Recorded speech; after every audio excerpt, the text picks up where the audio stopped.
Hello, everyone, and welcome to Grip Locked Foundation Disc Golf's weekly podcast. We are finally back in the booth. Back where we belong. I'm Hunter, if you don't already know, joined as always by Trevor. And today we're going to be talking a lot about Ledgestone, the results from it, some storylines from it, and a few other things that are coming up with the Pro Tour that are too juicy not to talk about. Absolutely. So, I'm going to just go ahead straight into the results, because I think that's going to bring up a few of the storylines we're going to hit here. First off, on the MPO side, we had Ricky Wysocki taking it down by 8 strokes in an absolute dominant performance. Paul Macbeth finished in second, and then Chris Dickerson finished in third. Both Paul and Chris had a great final day, as did Rick, but Rick was already so far ahead. Yeah. But Paul and Chris both kind of stormed up a little bit the final day. And then on the FPO side, we had Katrina Allen winning by 3 strokes over Paige Pierce, and in third place, younger competitor, Heather Young. Wow. So we're going with that. We're playing that game. So let's talk on the FPO side a little bit here first. Okay. I think it was last week's podcast. I said Katrina Allen was the best thrower of a disc on the FPO field side. You did. I think this proves it. Yeah. This week. I mean, if you look at the putting statistics, it does prove your point because she putted significantly worse than Paige, right? Yeah. The difference ended up being in the shots thrown OB by Paige and Katrina. Yeah. So, I mean, I don't know if significantly worse is the right putting thing because Paige didn't putt great this tournament. Kat putted 67%. Okay. And Paige was 76%. I mean... So out of every 10 putts they threw, it was like a stroke right at it. Right, yeah. But the OB you brought up is a great point. So the UDisc OB stat's a little bit confusing because they have an OB rate, and it's clearly a percentage. Yeah. But what it is it's the percentage of holes that a player went OB on. Right, which is an interesting way to do things. Yeah, it's not like a percentage of throws or it's like holes. So you don't know if the person went OB 7 times in one hole. Right.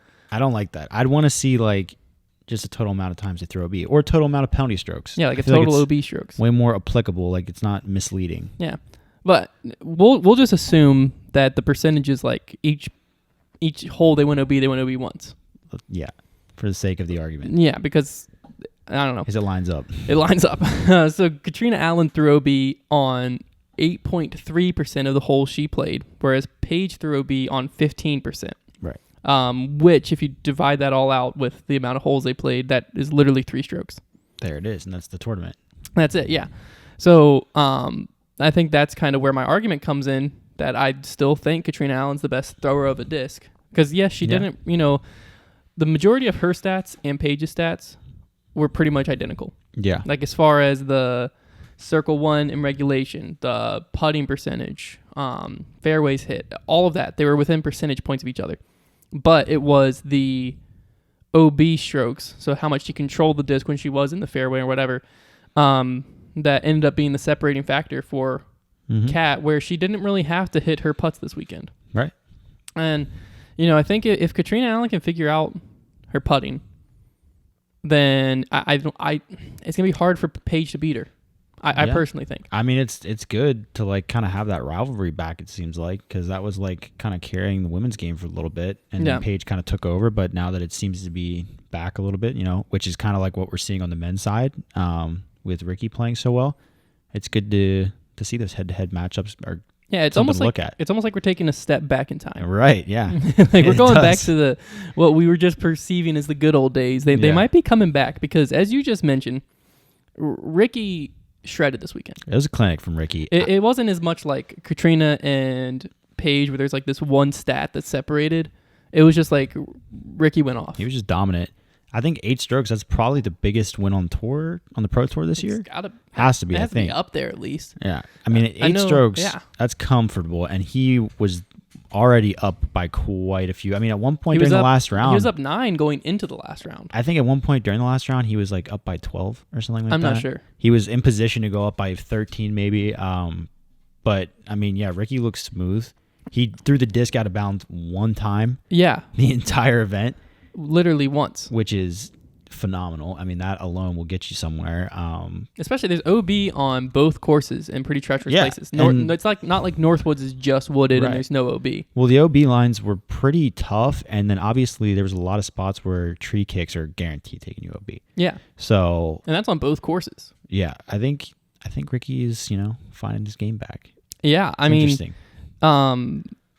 he was up 9, and earlier you had said cruise control. Yeah. But if you look at his final round, it's not really like he put it in cruise control. Like he shot 12 down. Yeah, I mean he still played a similar play style to what he was doing previously. Because I mean, realistically, going into the final round, he's up 9 on Paul. Chris, who ended up in third, wasn't on the lead card. He came up from chase card. The lead card Ricky went 12 down final round. Paul went 13 down final round, and then I think it was like 1 down and 1 over with the other 2. Yeah, he would have had to play bad to get caught. Exactly. So what I'm like going into the round, I was expecting the tournament to be close, but it to never fall out of Ricky's hands, if that makes sense. Like I knew Paul was going to storm. The 13 down from Paul is what I expected, as did probably most disc golfers. Like it's the final day, Paul's down by a lot. Something criminal's about to happen. Right.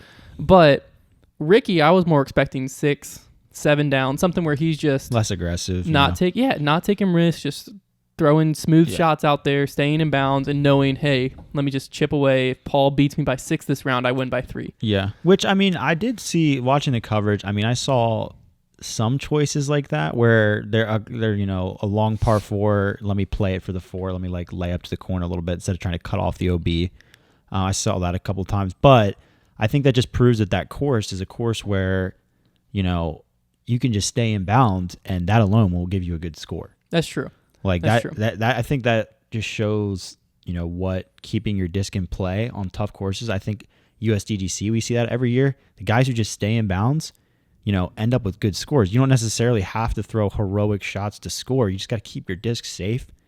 And like I think like a lot of like new players could benefit a lot from that. Like, and maybe it's not OB, but maybe it's just like thick woods and stuff. But if you can just concentrate on keeping your disc like in the fairway, then the pars will add up very quickly, and you will see your scores get way lower. Yeah, and going into this weekend, and pretty much anytime Worlds last year as well, I've said Ledgestone is going to be won or lost at Northwoods. Mm-hmm. Because Eureka, like if you look at the top 10 players at Eureka, there's not that much scoring separation per round. Yep. Like the worst round in the top 10 at Eureka was actually, it seems like Barsby kind of blew up at Eureka. Now that I look at it, he came in 7th, but he had the worst round at a 65 out at Eureka, and the best round was a 50. So that's 15 strokes. So maybe I'm a little wrong there, but in general, the top 10, if you look at their scoring separation, it just seems like there's more disparity on the Northwood side. Right, yeah. Where Ricky played solid all across the board. Paul struggled at Northwood, as did Dickerson. So that's where Ricky was able to separate himself from the top 3, even from the top 5. Kevin Jones came out hot with a 54, which I actually got to watch that. He was on Brody's card, who I was following. Yeah. And it was the easiest 10 down at Northwoods I've ever seen. And what I mean by that is there was nothing like just wasn't spectacular. In trouble. Yeah, he just didn't mess up. There it is again. Just stay out of trouble. He stayed in the fairway. He had a bogey, so he technically had 11 birdies. Yeah. But he just didn't mess up. He just threw the disc really well. His putter was like on, but it wasn't like insane. Like it wasn't like just he made the putts he was supposed to. Exactly. He just didn't mess up. Yeah. So, but still a great round. So he came out on top there, and there was a few 9 downs sprinkled in there as well. But then, the second round, he shot a 61 to Ricky's 55. Yeah. And that's kind of where he lost, whereas Paul and Chris both really struggled at Northwoods, which is, to be honest, kind of surprising. Yeah. Especially for Chris. Chris, I just expected Northwoods to kind of tear up, and then... Yeah, he's a Woods player. I mean... Yeah. Because, I mean, I could have been wrong. I mean, I was wrong. But going into the weekend, if you would have told me that Chris was shooting way better, everything-wise at Eureka over Northwoods, I'd been like, you're wrong. Yeah. But that's what happened. Chris Dickerson went 60-67, and Paul went 61-62 to Ricky's 58-55 at Northwoods.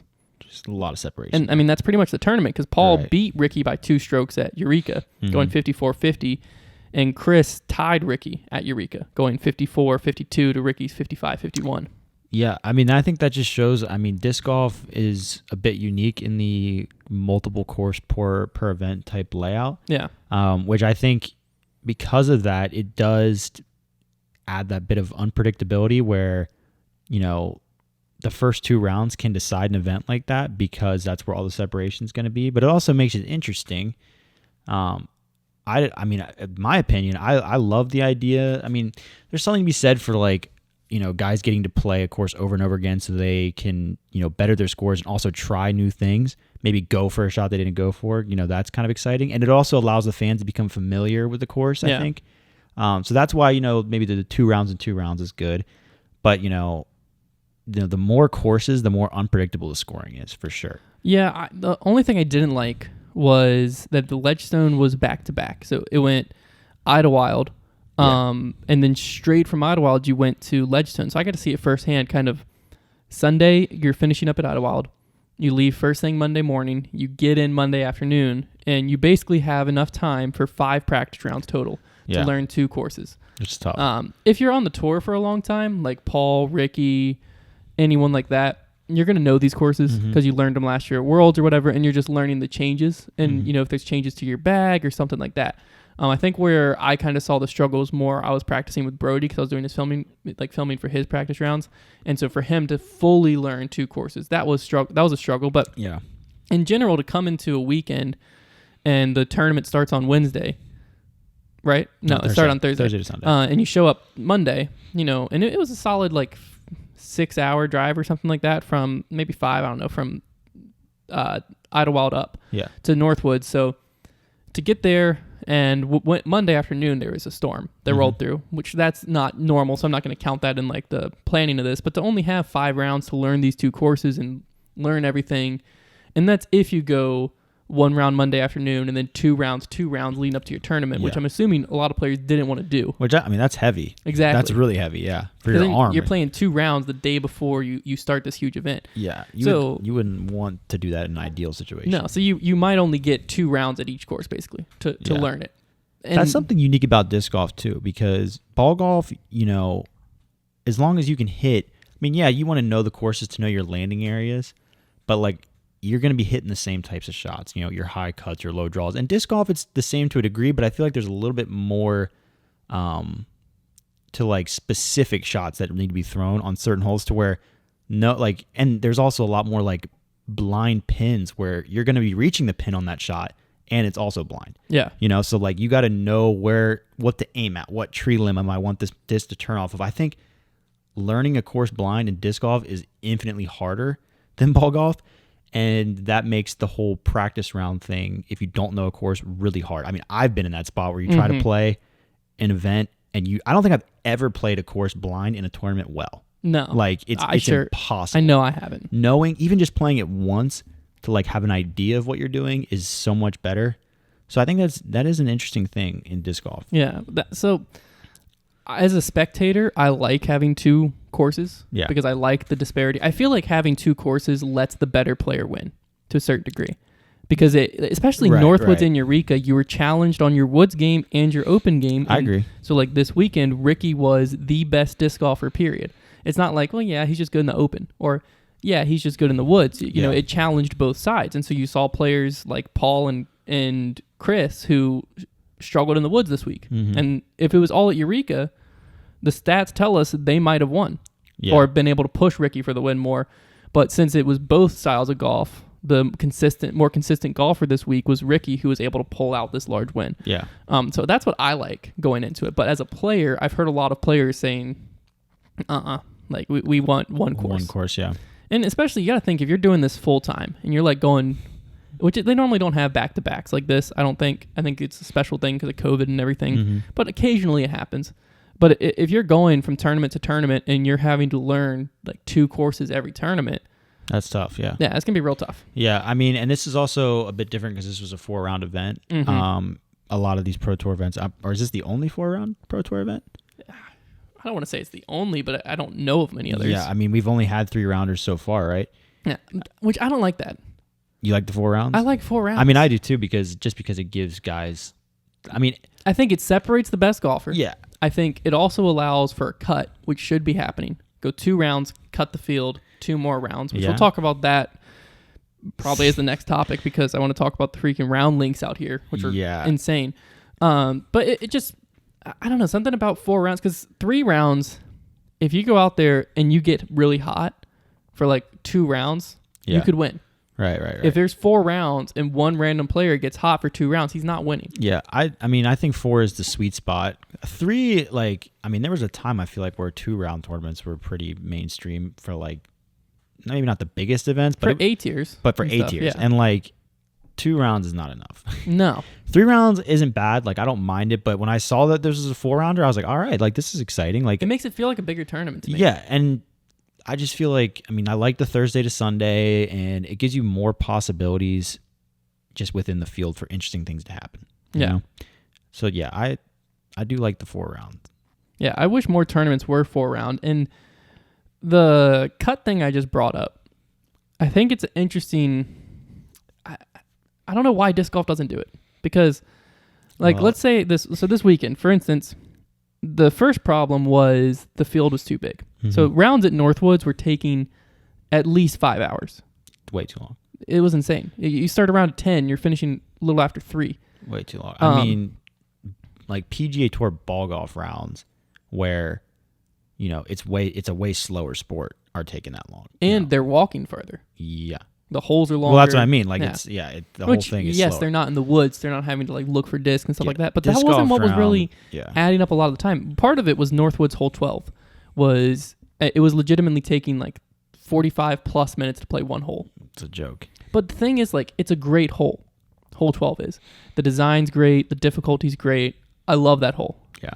The issue was there was too many bad players in the field that just shouldn't have been there. Yeah. And like, there was a lot of sub 9, heck, there was even a lot of sub 930s out there that, like, you're not gonna be able to play good at Northwoods. Well, I mean, those are people who are playing it because they think, oh, this is a cool opportunity to play it. Like, local players. Maybe it's local, which is just, that can't be, like, if this is the premier tour, like, those guys can't be out there. No. What if you're just some random spectator and you show up and that's the card you find yourself, like, glancing at? You should be, that just can't happen. I don't like it being ratings, the thing that separates, because I feel like, you know, I've talked to several people about this, and I feel like if you make ratings the cap, so let's just say that the tour is 970 and above, you can play for Pro Tour.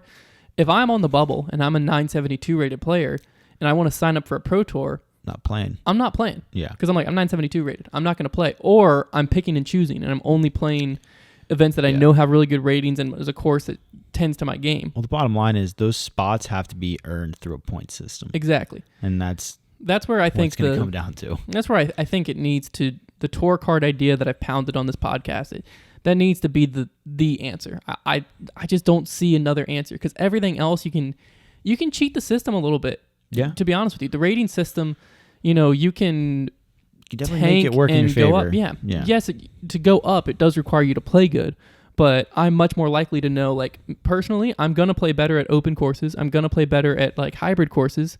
And so I can cherry pick those events and pick ones that are like based on the field too. Yeah, I can look at the field, I can look at the event, I can look at all this and cherry pick it. And if it was 970, me as probably like currently 950 rated golfer, I could get my rating to 970 because I could cherry pick those events, and I would drop off the ones that I know I'm not going to play good at. Right. And I could get it up there to make that tour event. Yeah. Which when I show up to Northwoods, I'm a 950 rated golfer. Yeah. I shouldn't be there. Right. So that's where I think it needs to be some type of qualification system. So you're filtering, like, okay, the players that are showing up here are the players that should be here. Mm-hmm. And then on top of that, there's going to be players that it's not their weekend. Yeah. And so if you're gotten through 2 rounds and you're struggling and you're just... The best golfers in the world miss cuts sometimes. I mean, we looked at James Conrad was in like 64th or something. Yeah. Which he would have made the cut for this weekend. But still, there's... Like, if you take a James Conrad who has the capability of being on lead card and he's in 64th, right? You know there's someone who has the capability of being on 4th card that's in 100th. Yeah. So that guy that's in 100th, why make him play 2 more rounds? Well, and it's like the whole idea of having a cut, while it makes sense, is a part of that like inclusive attitude that disc golf has still, where like they feel bad for like wronging players. Yeah. Because my the big argument would be, well, that entry fee is expensive, and I want to pay for 4 rounds of golf. So maybe the cut line.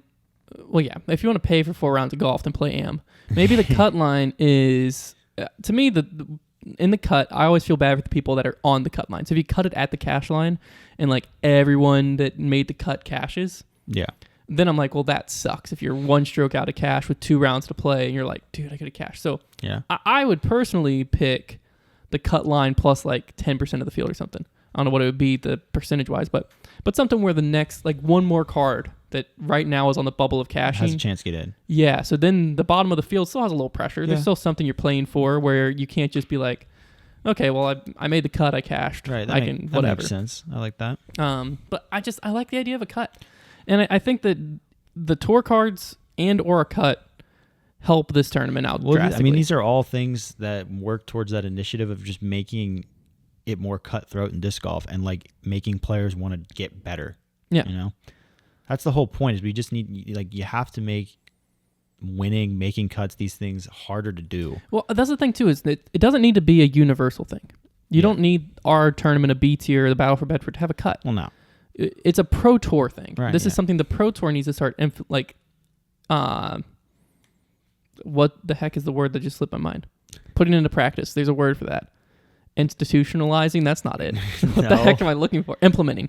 This is something the pro tour needs to start implementing. Right. Because it's the top tier tour. Yeah. So when they implement these things, then, it makes sense for them. It might not make sense for A tiers. It might not make sense for national tours. Whatever it is. We're not saying disc golf wide needs to do this or the payout we're about to talk about. That's not a disc golf wide thing. That's a pro tour thing. Yeah. I mean, if you're showing up, like, the whole idea behind this too is like local events, obviously you don't need cuts, you know, because the whole thing we want is like, we want you to keep playing these local events until you're good enough to be on the tour. To qualify for tour, yeah. And then like, that's the whole system as it would work. But, exactly.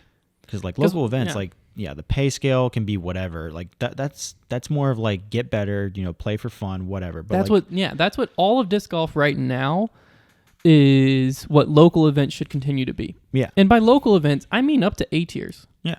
Even national tours. Like, none of this needs to be implemented on all those scales. But I think the pro tour now needs to, like, we're getting to a point in disc golf where that needs to become a new tier. Yeah. That's like this. If you're on the pro tour, it's top of the top. Yes. Yeah. You should be able to wear that badge with honor. Mm-hmm. Like, I am a pro tour player. Yeah. Just like I'm a PGA tour player. Like, that should be something that's rare in disc golf. Yeah. Well, I remember the first year the trading cards came out for the pro tour, and like there were guys on there. I'm not going to mention names, slander anybody, if I can think of a few, who I'm like, who is that? And like, that should not be the case. Like, if you are considered a pro tour player, you should be a recognizable name in the sport. Yeah. And I think, I've said this multiple times, I think this is the only thing that makes sense to me is that's what, I know they say these Silver Series events are to test them as possible pro tour stops in the future. Yeah. But to me, you're setting up a secondary tour here. I don't know if there's like legality stuff, if there's some type of contract thing that they're trying to like work through, why they haven't done it already. I mean, I would encourage disc golf to make as many tours as they want, like mini tours as they want. I mean, the smaller ones, yeah. Yeah, ball golf has like there's like a mini tour just in Florida. Like, there's all these mini tours like people have just made, and it's all people, that are just trying to make some money while they get better so they can try and earn a tour card. Yeah. And that's the thing is, that stuff can do whatever the heck it wants. There needs to be a singular tour. Yeah. But then there can be as many like Silver Series, National Tour, a junior tour, like Virginia tour. Yeah, whatever. And maybe, I'm sure the Silver Series is like the only one you can earn a Pro Tour card. Or maybe the Silver Series and National Tour, you can earn the Pro Tour card. Well, I mean, that's how the PGA is. Because they have like the Corn Ferry Tour right now, which was like the web.com. That's their sponsored like secondary tour. Yeah. But then beyond that, there's all kinds of stuff. Yeah. And to me, that just makes sense. Yeah. Because that would solve a lot of the issues you see here. And then you can also restructure the payout on this top tour, because those players that are grinding it out, trying to survive on tour, they're not a tour player. Right, yeah. They're just not. They're not going to be the ones with the tour card. Exactly. So, therefore, the argument of, well, you can't change the payout to do whatever, because then what about these players that are just trying to grind it out on tour? Shouldn't be there. Yeah, first off, let's just park here for a second. If you, as a player, in your head, cannot survive unless you go to every single event and you're playing an event every single weekend, and you're going to the big Pro Tour events, and that's the only way you can survive, you should not be on tour. Right. Period. No question about it. You can comment all you want. You're not changing my mind on that. Because you could stay in your local area, wherever that may be, drive within a 3 to 4 hour radius of your local area, stay at home, live with your parents. It's free. What the heck? Like, who cares? Stay there, drive within a 3 to 4 hour radius, play every A, B, and C tier around there. You can make a living doing that, first off. Secondly, do you have proof of that? Chris Dickerson. Yeah, that's true. He never drove west. Yeah. Until recently, he wasn't even playing many Pro Tour events, and he only did ones that made financial sense with him within this area. Yeah. Tennessee and around. And he dominated the Tennessee local scene. It's very true. Another one, Colin Carter. He doesn't play anymore, but his earnings in just North Carolina alone, he was in college, but like he was making a living playing disc golf. Like, I believe from January to March when Nationals had happened, he had already made like close to 10 grand. And he was, I don't even think he was sponsored yet. Yeah. Like, he was just, you can do it. It's like, true. there's people who have done it. And all of that, then drive DoorDash Monday, Tuesday, Wednesday, because you're playing local courses, So, like, you know what I mean? Like, grinding it out on tour, there's a smart way to do it. Well, yeah, grinding it out on, like, that's the thing. Like, the biggest tour, those guys should not be grinding it out on tour. Those guys should be on tour. Yeah, those guys should already have a salary from their, like, you should already have a guaranteed contract with DD, Discraft, Innova, and you're not living on your tour payout thing, but, that's just your bonuses. Yeah. Each week you win a tour event, oh, there's $15K in my pocket. Right. Dope. Yeah. And everyone else is trying to get to that level. And you'll know when you're at that level because out of nowhere you'll be like, I could show up and play left-handed, and I'm winning this C tier that's next door to my house. Yeah, I mean, you know what I mean. The only issue is like, how many athletes can manufacturers support, like on a kind of salary where they don't have to worry about winnings. That's the question: is it there yet where we can have enough? Absolutely. Can we have at 100? How big do you want the field to be at a Pro Tour event then? Like 100. 100. Okay, it's a good number. So you're saying there's 125. You don't think that companies can have 25 athletes that they actually sponsor? Because that's another thing too, is why are we sponsoring so many athletes at their like tournament level? Right. Yeah. I mean, how much revenue, how much money is being wasted on just like handing people discs when they could just be paying salary to the better athletes? Yeah. Like, well, that's the thing is if it was restructured to where if you're a sponsored pro. Yeah. Then you basically, as being a sponsored pro, you have a salary, or at least a guaranteed. It could be $10,000 guaranteed. You know what I mean? Or $1,000 a month. It could be $12,000 guaranteed.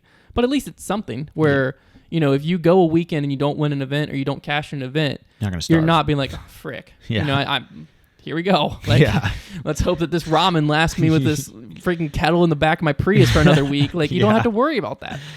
That's what I'm saying. Yeah. The companies, the major manufacturers, could definitely support 100 at least that level. And then the top ones, they can support way above that. Yeah. You know what I mean? But then once you get through that level, why are we sponsoring the other players? Why? I mean, you can do disc sponsorships or bag sponsorships, or maybe you give them a discount if they want to buy their own tour fundraiser discs and stuff like that, which companies do. But I just think that the sponsor market is saturated. Yeah, I do wonder like why so many people get sponsored. Like, if I'm a company, the only purpose in sponsoring somebody is to get more customers, right? Yeah. So if I'm sponsoring Paul Macbeth, it's because he's going to win with my logo on him. He's also going to be throwing with stuff that I make and winning with it. So that's going to sell, right? And he's going to promote it on social media. There's the media following too. So now I know a lot of companies do like street teams and things like that because that's fine. They're trying to drive traffic. They have ambassadors, that kind of thing. Yeah. But am I giving some, like local guy just a sponsorship, like who just like is winning local events? Like, I don't really see the point. Like, what is he doing? Like, maybe he gets like, maybe some people like start throwing. Maybe he's gonna like recommend your disc to people, but I don't think it's big enough to like be worth it. No, that's what I think. I think the whole. And in other sports, like it's so hard to get sponsored. Exactly. Like in disc golf, it seems really easy. Like disc golf, like a player like me, I'm like, man, dude, I wish I was sponsored. And then out of nowhere, I'm like it was pretty easy to get sponsored. Like once you got to a certain level, you had your Instagram at a certain level, Yeah. It was pretty easy to find a company that'd be like, yeah, we'll throw 60 discs your way, and then here's a little bonus structure. Right, yeah. Like, that was way too easy. Yeah. You know what I mean? And so, and I'm not talking about like the Discraft Underground. I'm talking about with like the Prodigy and Liberty thing. Yeah. Discraft Underground, you know, that's a street team. So I don't consider that a sponsorship. No, yeah.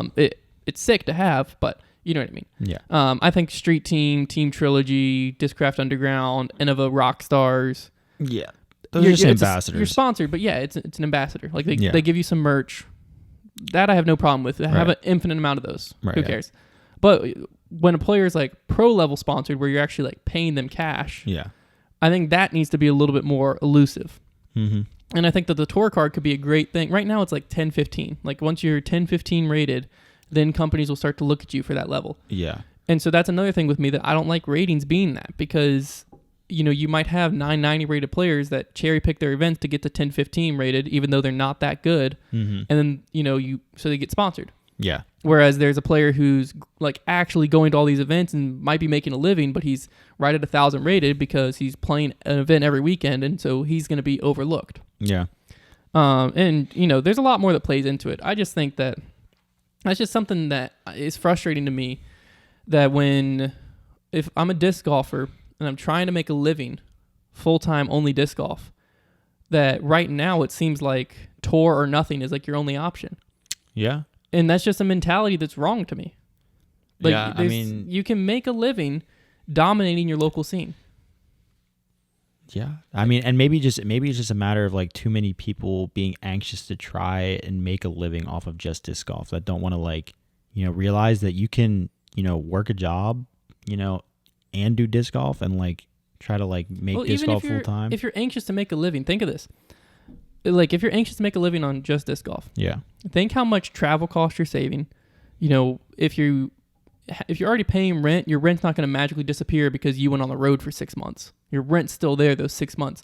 So your cost of living and everything doesn't have to go up if you play local events. Yeah. If you go on the road, your cost of living's going up. There's no way around it. Even if you're like splitting Airbnbs and you're trying to live cheap, your gas cost goes up. You're paying entry fees that are more expensive because you're playing bigger tournaments. Yeah. Your food cost is going to go up because no matter how much you want to think you're going to stick to buying groceries, you're going to end up hitting fast food like all the time and stuff like that. Yeah. It takes a very structured and organized person to be able to actually manage their money well on tour. Yeah. And then on top of it, you know, there's just so many different factors. You're putting all these miles on your car, so your car's depreciating more. You know, there's tons of things that go into it that a player is just looking at it like, yeah, I might be able to survive on tour. So you might make more money on tour, but your cost of living is skyrocketing if you do that. Right. Yeah. So what's the benefit of that? I think right now it's just like this it's thing the glory, the pride. Yeah. It's this thing. It's this mentality of like, it's tour or nothing. Yeah. I mean, you look at the Pro Tour field, you know, what was like 180 guys?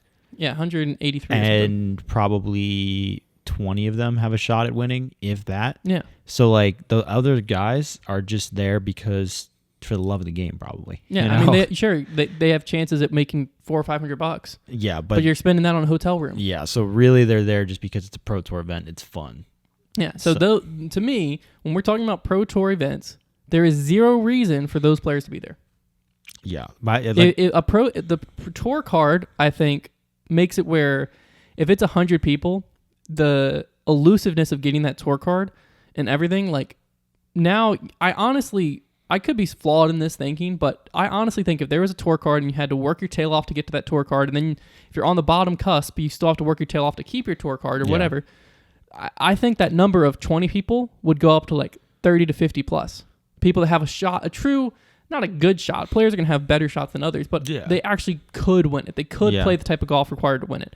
So now, like... That's the goal. To me, that just makes way more sense. I don't get why disc golfers get upset when I say stuff like that, because I'm not telling people, like, give up on your dream of touring. I'm saying you're doing it wrong. I mean, yeah, and that makes it even more exclusive to where, like, now if you have a tour card to chase, if you do manage to work and get that card, now you're holding a real thing over over your buddies, you know, like I'm on the tour and I had to earn it. Not, I played a bunch of I played on the Pro Tour this year. Well, what'd you have to do that? pay money. Yeah. Like instead, I've played a Pro Tour event. I've played 3 Pro Tour events. Exactly. Like that's the thing. I could go play a Pro Tour event. Exactly. Know? It's if you're 900 rated yeah. and you got $250 burning a hole in your pocket, you can be a Pro Tour player. Exactly. Like it should be like, yeah, I'm on the Pro Tour because I earned this tour card, which means I'm one of the best 100 disc golfers in the world. Yeah. That should be it. And and so once we do that, it's gonna happen. It has to. It will in the future of the game, but I just don't understand why the future isn't now. And I think once that happens, or even to me as the Pro Tour, we should be doing this now. We need to talk about the payout. It's bad. Okay, because it's the worst one yet, folks. I don't know if it's the worst one yet, but we did more research. It's the most sad one. It's pretty sad. So Ledgestone historically has a lot of added cash. It's the richest person disc golf. This year, I think it was close to 50,000 added, something like that. Their total purse was like $93,000 for MPO and FPO.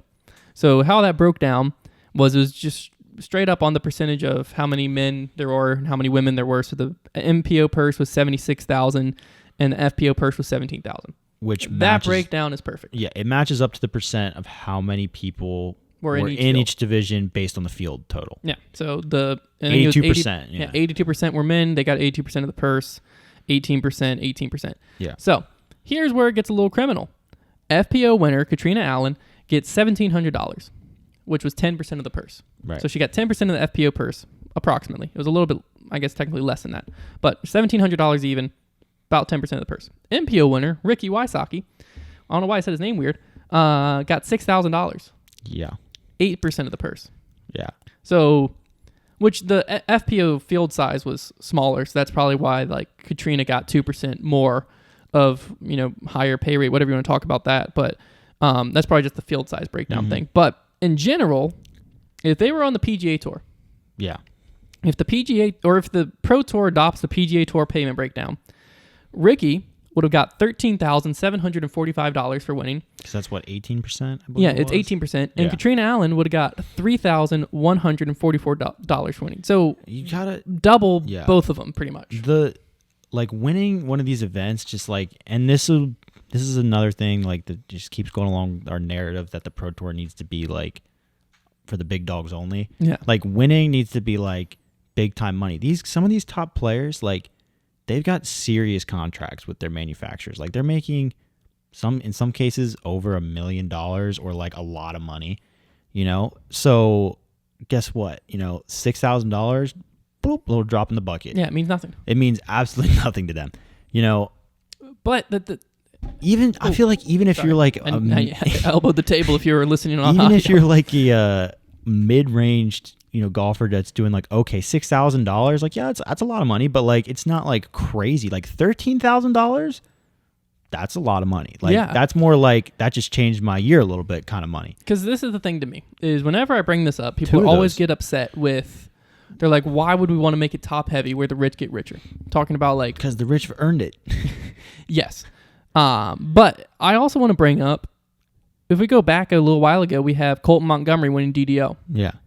In order to get this payout, right, the PGA payout, it requires $0 more added, and it's really not sacrificing that much. No. Like, if we look at the last cash, an MPO would have gotten $150 instead of $287. Yeah, it's like... So we're talking like a little bit of hundreds here and there, all the way up the leaderboard. So that the guys that are winning get more than double their money. Yeah. And so if you're a player like Colton Montgomery, who you're, on tour, you're... a top 30 player, 50 player, at least top 50. Yeah, somewhere in there. So you deserve to be on tour. Yeah. Okay. You would have a tour card if there was tour cards. Right. And you could look at him and his salary, if he has a salary from Discmania, it's not going to be as big as a top 5, top 10 player. No. So if he wins one of these events, 6,000, that's pretty good.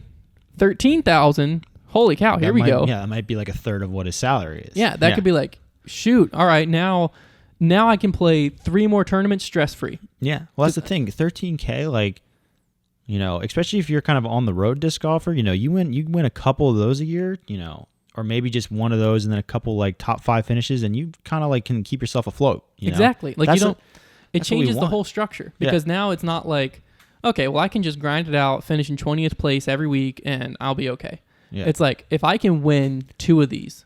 Yeah. Just 2. If I can win 2 tournaments, I'll get 30. And this is, literally 2 of these tournaments, you're almost $30,000 a year. Yeah. Winning 2 events. The wins that changes have to everything. The wins have to be so much more money than like second place even. Which this breakdown, first to second, was decent. This one had a decent drop. Yeah. It was like 6 to 4 to 3,900 or something like that, 3,950. That was a decent drop. That's what I want to see, wins so much more money than anybody else, like relatively, that like winning is like people want it really bad. Yeah. So like coming into the last hole, because right now in golf, right, in actual golf, ball golf, when you come down, there's some putts that are worth 6 figures. Yeah. Or more. Like if you miss that, it's worth 6 figures. Like right now in disc golf, it's like, oh, I chained out $150. Yeah. Oh, I chained out literally $50 if depending on where you're at. Yeah. Which it's is we understand it's relative. Like, yeah, disc golf, there's less money, but if you look at the percentages, it's still, there's a lot of disparity. Like, oh yeah, like disc golfers, we just showed that. Freaking exactly. 6,000 to 13,000 with adding 0 added. Like that's what I'm saying. It's just the percentages. We don't need more sponsorship money. We don't need Nike to come in here and rescue the day or nothing. Yeah. Change the percentages, and the top is now getting 13,000. It would be great. We've talked about the bigger breakdown. You know, it's not just the rich get richer. Even the middle of the field, there's some people that were showing a little bit of increase in the middle of the field. Second and third place were showing increasing. And the whole rich get richer thing is dumb because the rich, you know, the Rickies, the Pauls, them, like they weren't like born rich. Yeah, they've worked their way to the top of the game and they're the best in the game, and that's why they make all. I've also seen recently like Hannah Macbeth tweet stuff about this or like similar stuff, and people have come after her, which you know her one thing, but they come after Paul. Yeah, saying like, well, you know, even your husband can't speak on this because he's living a different life. How the heck do you think Paul got here? Yeah, you want to literally tell me that when Paul was first starting touring, he was already making the kind of money he's making? No. Paul started right where all these other players started. The difference is the players that have been on tour as long as Paul is the amount of work that Paul was willing to put in, because Paul was the first disc golfer, I'm gonna say ever, because I don't think there was another one. Climo, I wasn't around the Climo era, so I might not be able to speak towards Climo. But Paul has been the first disc golfer, and Ricky is one of the other ones in the same category and has led to Eagles, Kevins, other players like that. But Paul has been, in my opinion, the first disc golfer that took himself as a professional athlete. Right. Like treated himself, his schedule, what he put into his body, the amount of training he did, like he was a true professional athlete. That's the reason he won 4 straight titles before other people got caught up, you know? Yeah. He got out ahead of people. Exactly, because he was the first one to say, hey, you know, yeah, right now the money's not great in disc golf. When he started, the money was even worse than it is now. Not good, yeah. So, you know, back then it probably didn't make sense for players to put in the amount of work Paul put in. Yeah. But Paul just did it because... He was just banking on it. Yeah, not even he was banking on the money. He just did it because he knew, I can be the best at this. Yeah. And so he does a lot just because his drive to win is ridiculous. And that's just something that I don't see currently out of a lot of players. Yeah. I mean, there's more and more now that they're following Paul and they're seeing that he just signed a 4-year, $1 million guaranteed contract. Like, I think now we're talking, you know what I mean? But I think there's a lot of guys who become pretty successful to where, yeah, they're living comfortable, they're playing disc golf, and they get complacent. Yeah. I think that's the problem. But my thing is, you can't look at Ricky and Paul. Because really, let's think through this. Other than Ricky and Paul, I mean, there's not really any other disc golfers that are like... Nobody's dominated. I mean, I'm sure like Simon and Eagle are like living, like making good money, period. Well, that's what I'm saying. Like, those are guys who are living comfortably, but don't like seem to have that like I need to win instinct. Eagle's getting there. Yeah, I mean, he's winning more, but is it because he's, you know, putting in the work? I don't know. It's tough to say. But I'm saying contract and money-wise. Like, you can't say that those players, the players who have made it, right? Okay, you can't say that their opinion on stuff like this doesn't matter because they aren't currently living in that situation. Yeah. Their opinion to me matters way more than the player currently living because they've gotten out of that situation. Mm-hmm. They've done the ride with buddies to events. They've done the sleep in car. They've done the split Airbnbs, which back then would have just been a cheap hotel room 4 ways to be able to play this event. They've done it to the point that now they're getting these big time contracts. Now they have all of this. Right. So to me, when you're looking at a situation like this, you can't say to Hannah, your husband's opinion doesn't matter. Yeah. Because if anything, Paul's opinion on this matter holds way more weight to me, and I hope to other people, than anyone else's. Because like he's made it. If anyone has an opinion on what the payout should be and what this should be and that should be, we should be listening to Paul, because he can look back and be like, yeah, I remember grinding it out. It was dumb. Mm-hmm. I should have been doing this. And Paul will. I at one point I wanted to be a touring pro. I was like, heck yeah. I was a freshman in college, sophomore in college. I was getting good fast, and I was like, this is my life. I'm ready. So I talked to Paul. I'm like, dude, what? I remember that version of you. There's a lot of bright future in your eyes. I talked to Paul and I was like, so what's my plan here? What do I do to do it? And he said, don't tour. Yeah. I was like, what do you mean? He's like, play your local scene, kill your local scene, get to where you're winning everything by a ton. He's like, and then test the waters touring. Mm-hmm. He's like, if you tour too early, you'll get burnt out and you'll get upset with yourself because you won't be competing at the level you expect in your head. Yeah. And that's what, if that's the advice Paul is giving, then why are players just ignoring it and just saying, well, you know what? Because I came in 15th once at a Pro Tour event, so I'm ready to live in my car. Because the tour, it's the status. I'm telling you, it's the status. It's why we just got to have a yes or no system of the tour card. You don't even get to have that choice. It's made for you. You're either good enough or you're not. The status thing, there's so People much. People are chasing clout in disc golf. There nonstop. is a lot in disc golf that, first off, there's a lot of drama in disc golf. Needs to be more. No, silly drama, high school drama in disc golf. I know what you mean. I'm all for rivalries and stuff like that. Drama, actual drama you can monetize and stuff. Right. But this little petty drama is so dumb to me. I don't want to give fire, I don't want to talk about what I'm talking about because I don't want to feed the people who are going to feed on it, but if you probably know most of it, people do listening, but it's so dumb. This little drama stuff of just being petty and being nasty to be nasty. And from some credible sources that would know, the FPO is the worst about this. About the little drama? Yeah, about little snide remarks. I've heard that, yeah. There's no room for that. That's dumb. Now, is there room for calling someone out, whatever's going on, if they're bad at putting and saying hey, you suck at putting, and saying in a public, sure, because that's going to create a rivalry and that's going to light a fire under someone. Yeah. But there's no room for if you're missing all your circle 2 putts that day and you throw into circle 2 and be like, oh my word, you've been hitting all these all day, you got this, and walk away with this big smile on your face knowing they know they haven't made one, or walking up to someone and be like, oh, there's no chance you're getting up and down from there. There's no point on that side. That's just nasty. And from what I understand, I've never played on an FPO card, but from what I understand, that happens a lot at the top of the sport. Dang. And why? What did you just accomplish? Bunch of bullies. Yeah, that's just ruthless. I mean, I knew social media disc golf was ruthless, but I don't know. I just hate little drama in disc golf. I feel like I'm back in high school sometimes. Final thing I want to talk about. Actually, there's 2 more topics on here. 3 more topics. Oh, geez, we got to hurry this thing up. Speaking of stuff that I'm sick of. Here we go. I'm not sick of, but stuff that I really don't like and puts a bad taste in my mouth. Steve Dodge, pay to volunteer program. All right, this guy's a criminal. I'm going to read this straight off the site, the MVP Open. Right. Okay. First off, it literally says, the title is pay $99 to volunteer. How is that statement not put you behind bars? How is that volunteering? Yeah, volunteering is offering your services for free, not paying to offer your services. Anyways, doesn't make any sense. After you sign up, and he puts in parentheses, AKA pay, to be on staff. I'm already baffled.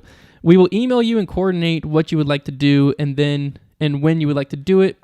Note, if this is your 3rd or more year volunteering, you don't need to pay the $100 staff pack, although it'd still be appreciated. So you don't have to buy the little pack they're getting. Yeah. You can just volunteer for free, as it should be. All staff will be given a staff pack, a tutorial on their positions, and food and water. I'm just imagining myself walking in a door to work and Venmoing Hunter, all right, here's my $20 for today so I can, pack up your Frisbees. Yeah. How is this not being talked about more? Here's what's happening here, right? So he could obviously, I don't know. Is he not even allowed to have volunteers at all? No, he can have volunteers. So he can't have spectators. Right. So he could obviously have volunteers, not give them anything, and just have them be true volunteers. Yeah. But he's thinking, here's a way to get money. So I'll throw in some stuff, I'll throw in a little bit of player pack stuff that I probably have sitting around or MVP is giving or whatever. And I'm basically getting to have paid spectators without being allowed to have spectators. Yeah, so the Massachusetts law, like you can't have spectators there. I guess there's a limit on the amount of people. But he can have, I get it must be like a really small limit so he can like have volunteers to fill that limit or whatever it may be. I did the math on how many spots, and he's gonna be, if he sells out, it'll be over $10,000 to hopefully to the event. Disc golf fans are too generous. I know they're gonna pay it. Here's my thing. This to me is atrocious. It's greedy. It's pretty shady because he's twisting he's spinning this in a positive light somehow, and people are buying it. I'm sure that he's looked into this a ton, but like in my mind, there's like the money has to like waive the volunteer like verbiage being even like applicable, and then that therefore makes it a spectator, which violates the COVID regulations. Like something just cannot be lining up here. Yeah, and well then the final thing is it's taking advantage of disc golfers who really want to watch. Yeah, they just want to watch. I know, and so they'll do it. Okay, I'll pay $100. I get all this stuff. Maybe I can flip it on Facebook. Right. You're probably not gonna be able to. Maybe I can, and then I'll get to watch all these players and whatever. Yeah. You're just taking advantage of the situation. It's like what should be happening is these people are coming and volunteering, and they're getting the pack, and they're not paying you for the pack. You're thanking them for volunteering, and you're giving them the pack because they're helping you run your event. Yeah. Like, are people paying him to TD a course, or it's weird? What is going? Is he paying the Pro Tours to like TD this event, and like every dollar is going to the Pro Tour plus he's paying them?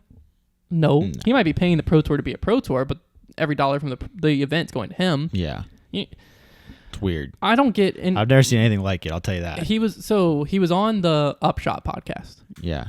And he just spun it to like be some positive thing that's going to cause the volunteers to be more enthusiastic and more invested in the tournament so that they'll do a better job. See, well, my thing is, okay, so he's saying like because you paid, you're going to try harder, but that would be like if you were being paid, you would try harder. Not you've already paid the fee, then I would just sit there. Yeah, like, I've paid the fee. I didn't wait. I have to leave because I wasn't waving my flag around. Well, I already got my pack and I got to see some golf. No, if you want to incentivize people, you offer them something. Right. Not incentivize them like to pay you something. That just doesn't make sense. I don't get how he's spending this and it's working. Where like people are like, oh yeah. Yay! I'll pay you $100 and I get to volunteer. Disc golf community, don't let them get away with this. Yeah, and another thing that he tried playing it off as was that the PGA Tour does it, which is a valid statement. Okay, are they? Yes, but the PGA Tour is also $100. I looked into it. It's also $100. But the thing with the PGA Tour is, when are you going to bump into Tiger Woods? Right. Yeah. Never. When are you going to be like able to get Tiger Woods' autograph after a round? Yeah, I think the PGA Tour is so much more exclusive that they can get away with it. They can probably get away with that. Although, and I think that the fact that you're saying that now, is the PGA Tour doing that during COVID or no? I think that's in general. Okay, so if they're doing that in general, then spectators have to pay anyways. So it's just like you're getting a spectator with a job. So that's different. My thing is it's during COVID.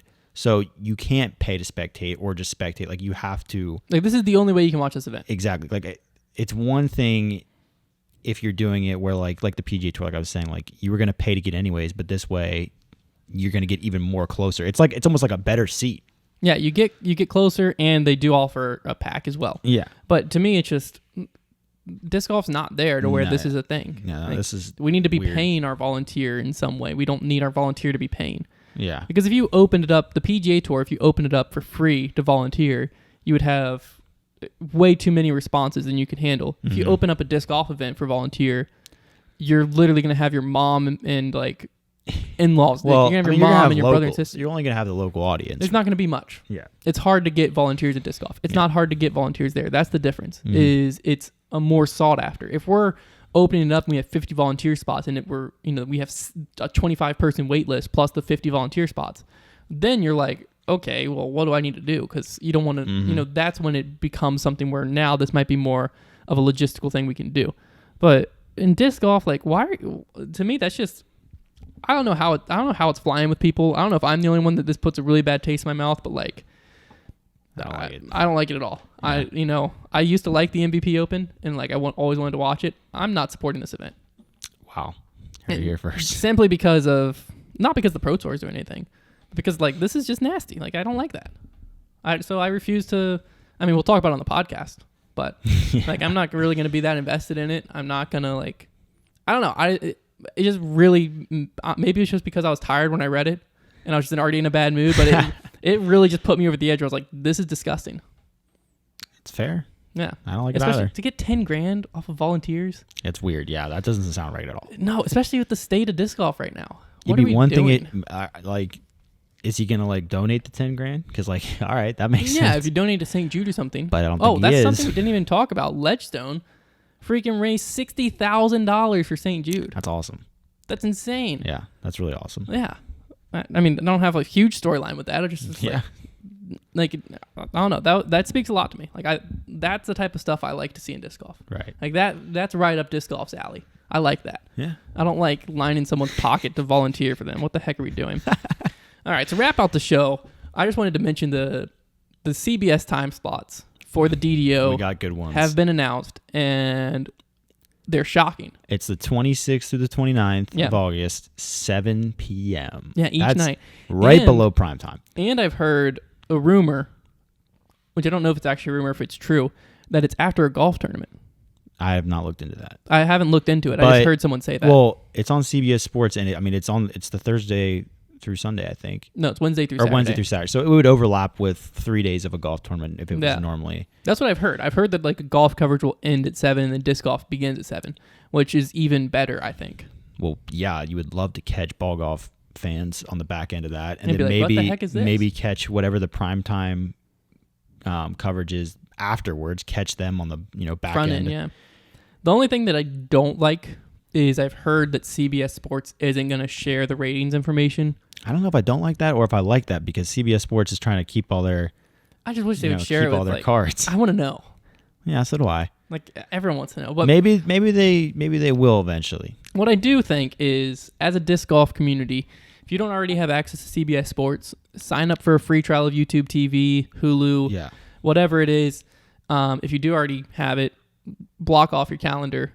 And, even if you were upset with the coverage being held for a month or whatever it may be, like, please support this. We need to get disc golf trending on Twitter. That's what needs to happen. Everybody needs to just tweet disc golf, even if it's just the words disc golf on that, like the night of that first coverage. And we need to now's our chance to get as many people to just flip on their TV to that channel as possible. The disc golf manufacturers all came together to make this happen. It was spearheaded by Jeremy Resco and Dynamic Disc, and I think they even funded most of it, but they wanted all the manufacturers were a part of this in some way, shape, or form. So maybe like the disc golf trending on Twitter is what all the disc golf media is a part of.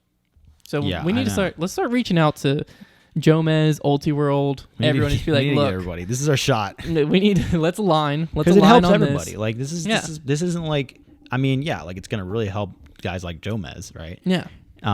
But like this is our chance to it gets your eyes in front of the sport as a whole, like just grow the sport. Yeah, and if this works out really well, this could be a more common thing. Could be big. Yeah, so don't want to squander. August 26th through the 29th, 7 p.m. Eastern time. Mm-hmm. Mark it on your calendars. Park yourself in front of your TV. I'm also just excited just to see what it looks like. Normally, Jomez doesn't have a month to put something together. Yeah, it could be something special. They might have really put out all the bells and whistles for this one. I'm pretty excited. I don't know what to expect, but I'm very excited. I just love the idea of like disc golf on my television. That isn't like I'm watching on my television because it's on YouTube. It's just on TV. You're gonna have commercials. There's commercials. Yeah. I did hear that the PGA and Dynamic Disc are gonna have commercials that run during it, which is also awesome. That's really exciting.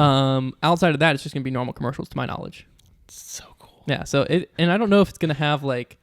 That like for the Super Bowl, like there's the announcer. It's like, what does he say?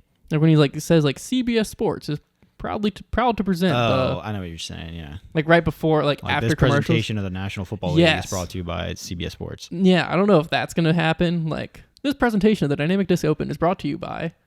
Like that'd be so sick. Like I might get chills. Definitely a lot of things that like I've like dreamed of for the future of disc golf. Yeah. It's a little tease. Yeah, so regardless of how you feel on it, watch it. This is something that you can do for free. Get as many TVs on your house as possible on that channel. Get your phone, your mom's phone, your grandma's phone. Boost those numbers. Yeah, but like really though, you can get free trials of stuff. Cancel it right after if you don't already have CBS Sports. Yeah. I just think this is something that all of disc golf can get behind because it's not just helping out one company or one thing. This is helping the sport. Yeah. And those of you who think it's not helping the sport, still watch, please. Yeah.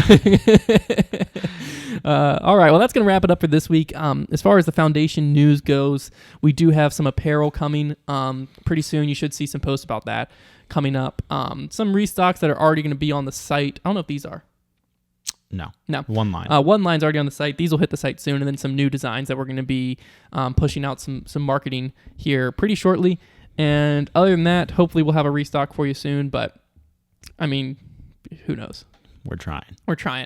We got, we said something last week about something big coming. It's not the apparel. No. There is something big still coming, but it arrived and then got shipped back because our address was incorrect because the UPS driver was too lazy to walk around the corner of the building and find us. So it got delayed, but hopefully next week that happens. That's the hope. And a little nervous for it, but I think it'll be well received. We're going to see. We're going to find out. All right, well, that's going to be it for this week, and we will talk to you guys next Thursday.